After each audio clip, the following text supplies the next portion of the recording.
What's the greatest misconception about Nirvana? About Nirvana? Yeah. That it was a bummer. Right. Because it wasn't always a bummer. There were times where it was so outrageously hilarious and fun. I was the quiet one in Nirvana. I was the drummer. But most of you don't know that I was the 5th drummer of Nirvana. How do you meet Kurt Cobain and form Nirvana with him? Although you were the 6th drummer in the band. Yeah, right? I came later. Why did they go through 5 other drummers before they came to find you? They were a funny band, you know. I think they hadn't really found the right drummer yet. You're out of the house, you're on the road with Scream, you and 2 high school buddies, and you're out on the West Coast, and you get an invitation to try out with this band Nirvana, which had already had an album out. They were a big deal, at least among musicians. The singer Buzz said, well, have you ever heard of Nirvana? And I said, of course. Nirvana had made a record that somehow successfully mixed classic rock and roll with dissonant punk rock. And it was brilliant. Buzz said, well, they're looking for a drummer, and they came to see you play a few weeks ago. And they said, if we could get a drummer like that, that's the drummer that we need. And I knew that if I were the drummer of this band, that it would be good. But going to the tryout means leaving your 2 best buddies who you went on this adventure with. That's a really hard choice for people. Yeah. You call your mother. What advice did she give you? Once again, Mom comes Mom through. comes I'm telling through. you, I mean, she is a constant in this. Yeah. This changed your life, this decision. It did. I didn't know what to do because I was at a crossroads. And I said, I'm torn. I don't know what to do. And she said, you know, sometimes in life, you have to do what's best for you. She Western Unioned $120, and I flew up to Seattle, and I never went back. I remember getting off the plane and Chris and Kurt meeting me at baggage claim. It was like having Children of the Corn pick you up from the airport. When I came up to Seattle, Nirvana was doing a show with another drummer. I get there to this Nirvana show. There's about 1,200 people, and maybe 15 of them looked like they were punk rockers. The rest of them were trailer park kids with greasy long hair, wearing clothes that they bought at Fred Meyer or the Salvation Army. They were flannels. It already felt like there was some sort of movement, but it was unintentional. And these people just gathered or were drawn to this thing because it just sounded like they felt. And the energy was different than anything I'd ever seen. He wrote these really, really simple songs, and he's a great lyricist. His objective was really like make the song as catchy and memorable and simple as possible. Did he allow you any feedback in the writing process? I mean, here you are, a great songwriter. We wouldn't even talk about it. We would just go in the room and he'd start playing something and we'd just play along, and then it would become a song. We wouldn't say like, that chorus needs to be twice as long and in a different You key. wouldn't question him. So he was the leader of that band. The idea was not even to talk about music, to keep it as pure as possible. Did you ever say to Kurt, listen, I've got great songs? No. You would not do that. You never let him hear anything you wrote? He heard some, and he liked a couple of them. There were 2 that he really liked, he wanted to do, but he was afraid to ask me if he could change the lyric. And there was one time where I recorded something that I was really proud of. And I'm like, man, I recorded this song. I had a studio in my basement. I played it for Kurt, and he was really excited about it. And he liked the riff and the melody, but he didn't really like the lyric. And so, but he was sort of, he didn't want to ask if he could change the lyric because he didn't want to, like offend me or something. Which of course I would have said like, fuck, dude. Yeah, do your thing, fuck it, do your thing. It'll be great. But then we didn't do anything with them because Kurt's songs were always better. So What it was do you like, think of your songs? he liked them. He liked a few of them. Some of them he didn't really like. He liked some of them, and But it's difficult because when you're in a band with someone like Kurt, he's such a great songwriter that you don't want to pollute anything. You're like, okay, well everything's is going really well,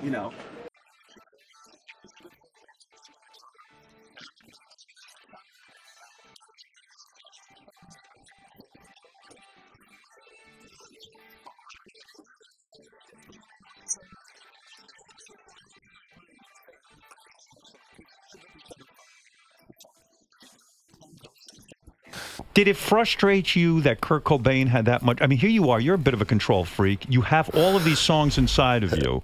And then Kurt Cobain. Not describing you. How did you function in that band? It was great. But it's almost like being George Harrison. George Harrison had great songs. The Beatles made him only have one song on an album. Kurt wouldn't let you have but he was in a band with Lennon and McCartney, and I was in a band with Kurt. So it's that famous joke, like, what's the last thing the drummer said before he got kicked out? I got a song I think we should play. Yeah, right. You know, you can't. And I was perfectly happy because I was like disco drumming. I was just going doosh dash doosh doosh dash. I was in a band with the greatest songwriter of our generation. And all I had to do was play the drums like it was the last day of my life. So I did.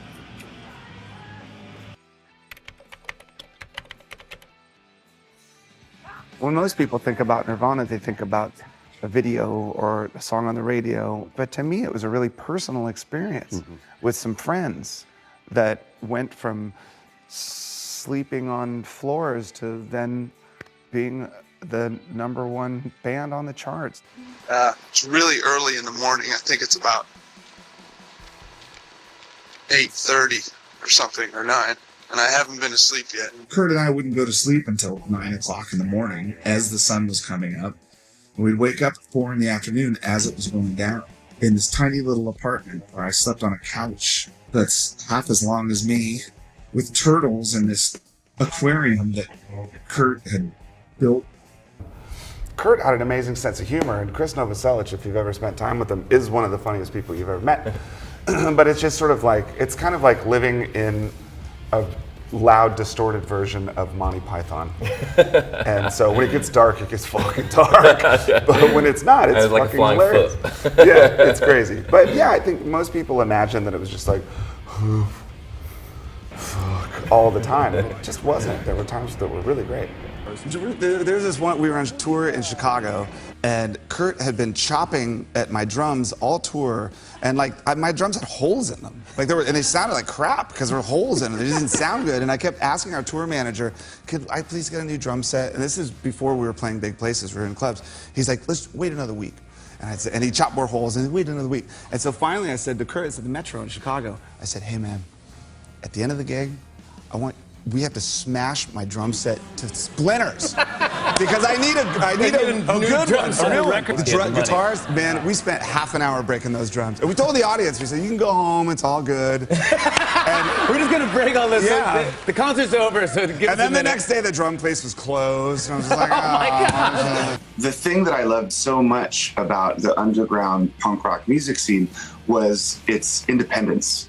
And all of these people were doing it themselves. So there were no real big record companies. You would just, go to a studio down the street and pay a couple $100 and record a couple songs and then send that to the pressing plant, and they'd make some albums, and then you'd Xerox a copy for the cover and then stuff it in the sleeve and go sell it to the local record store and consign it. Like, it worked that way. We came from this underground punk rock scene where there really were no awards or ceremonies or trophies. It was all about doing it for real, and the reward was doing it right and doing it for real and sharing the community of music, helping other musicians. And I'm happy that I got to experience those few years in Seattle where the city just exploded. The experiences that I had at that age, which is a really impressionable age, shaped so much about the person that I am now. And I would drive around the hills in Hollywood and try to imagine who lived in these houses, and what they did and how they got there. And having grown up in a house the size of a, milk truck, it's like I would look at these places and think like, God, I wonder what it's like. I wonder what it's like to survive comfortably doing something that you love to do. And there was a really specific moment where I realized it was no longer that same audience that you played to a year ago. It's growing. We were so deep in the middle of it that it was hard to really foresee what was going to happen or, be any sort of judge of it. But our friends were all telling us, this is going to be huge. This is going to be huge. I'm like, really? You think so? This is going to be huge. So when you're young and you start playing music, you're just in love with the sound, and you're in love with the puzzle and the mystery and how to do it and learning to do it yourself, right? You're listening to top 40 radio. You're listening to these huge bands that have sold millions of records, and you know, then as I became like a punk rock kid, you know, the punk rock underground was kind of like ethically suffocating. You know, you were conditioned to reject any sort of commerciality or conformity, any sort of like top 40 radio, things like that. Up until that point, it really was always living paycheck to paycheck to paycheck, right? And it was on tour, just trying to get to the next show without a flat tire, with enough gas in the thing. And we were just young, you know? There wasn't a lot of introspection. It was like, wait, that stripper has a motorcycle? Can I borrow that for a second? And then you just like start driving around the Hollywood Hills, you know? I think I was 22 years old or something. What do you do? Like, how do you reconcile those two things, or how do you justify that, you know? Because most musicians feel some sort of guilt. Like you said, you use the word sellout. Like, what happens when the songs that you've written are loved by everyone? I mean, do you run away from it because everyone loves it? Now you're a top 40 band and you've sold millions of records. How do you deal with that? A lot of people feel this sense of guilt or shame. Like, oh no, I'm too popular. Or, oh no, we've sold too many records. I didn't want the world to know about this little secret. The problem with Nirvana was that Kurt's songs were so good that we were raised in that scene where it was our secret. But then all of a sudden, we become one of them. Like, what do you do? Okay, now millions of people are singing your song. Nirvana's energy, in a strange way, was kind of like this bomb that was about to go off all the time. It was sort of like this thing just seemed like it could pop at any moment. And that was the energy, and it was insular, and it was just like... And it's difficult. I mean, it's one of the things that really affected Nirvana. None of us ever thought that we were going to be this gigantic band. We were perfectly comfortable in our little corner of the underground, doing it the way we'd always done it. But unfortunately, Kurt's songs were so good that millions and millions of people connected to it. And so you could either see it as a blessing or a celebration, or you could see it as some sort of curse. I was living with my buddy Barrett in this room in the back of the house, knowing that I could have bought every house on the street, but I didn't want it to change, you know? How did you do up there? I was the kid with long hair in my face behind drums that looked like washing machines, and I could walk in the front door of a Nirvana gig and not really get noticed. So I didn't have to suffer a lot of the pressures that Kurt did as the frontman. You know, when I was in Nirvana, I was the drummer, and I don't even think you could see my face. I had so much hair as I was pounding the drums. Like, you know, I was practically anonymous in that band. I could almost walk through the front door of a gig and not be recognized. I didn't have to bear the weight of the responsibility of being, you know, the front person of the band, which was difficult on Kurt, especially when you're sort of rising out of that underground scene and becoming one of the biggest bands in the world. It's hard, so you have to kind of remind yourself of the reasons why you started in the first place. You have to remind yourself of the kid on the bedroom floor with the Beatles records, and that's the core. That's who you are. And if the world starts singing along with your songs, you know, I think you have to appreciate that in a way. When your band becomes successful and popular, as quickly as it happened to Nirvana, that's a really difficult path to navigate. And there's no specific skills or skill set or tools to deal with something like that. You have to really kind of hold on and hope that you make it through. I mean, still to this day, whenever I see a new artist that's young, that blows up and becomes gigantic overnight, I kind of get worried for him. I don't think anybody's cut out for it.